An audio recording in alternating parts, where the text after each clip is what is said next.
We would love to engage more and try to find out what it is that they're really seeking. Are they really seeking us, to completely remove the books? If so, that goes against our mission. That interview is from a story we did last legislative session, when we wanted to give local library leaders a chance to give their thoughts on legislating their content. That was Mary DeWalt, the director of the Ada Community Library. She's questioning the real priorities of that proposed bill.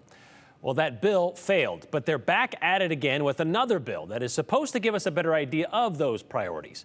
Representative Jaron Crane pitched a reformed document in the State Affairs Committee this morning.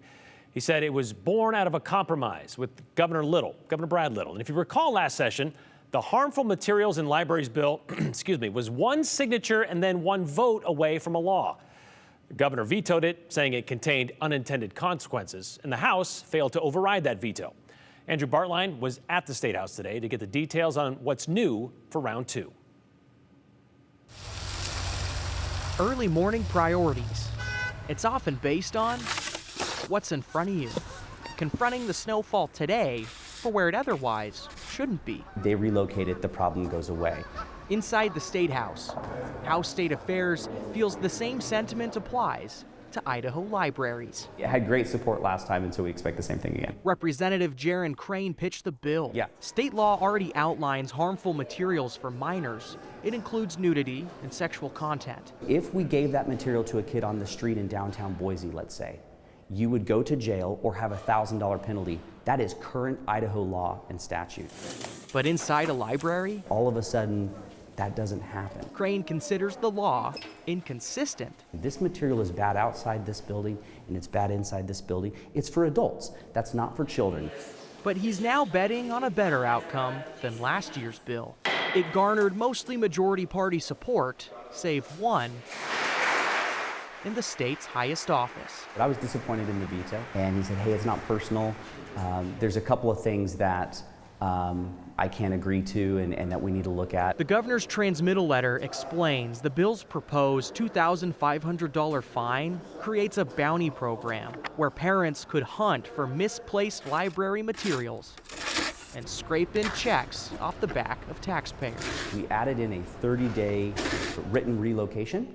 So if you find a piece of material that you believe is harmful to minors and should not be in the kids section, you have to go to the front of the library, fill out a 30-day relocation notice. They have 30 days to move that piece of material to an adult section of the library. The problem goes away. And if it doesn't, there's no free ride. Crane and company conceded the original fine runs steep, especially for lower funded and rural libraries. But they still say some form of penalty is needed to maintain compliance. We've brought it down to $250, so a substantial cut in what it was last year versus this year.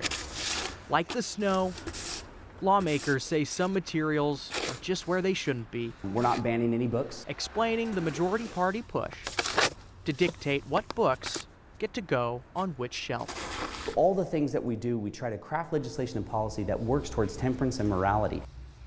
The concern last year revolved around how the state currently defines sexual conduct. Homosexuality is considered sexual conduct by the definition of it in state statute, whereas heterosexuality is not listed. So opponents of last year's bill and sticking with this year's bill, assuming it does not rewrite the definitions in statute, well, the bill would again, according to people who oppose it, disproportionately target LGBTQ plus books. And I think personally, Brian, of something like Giovanni's Room by James Baldwin, where the main character is gay, that's homosexuality. Is that enough to get that book pushed out of maybe a YA section at a library? Temperance and morality. Who determines what's harmful to minors when it comes to a book that has just homosexual characters in it? According to the way current state statute is written, though, that would be enough. And so that's what opponents of the bill were concerned about.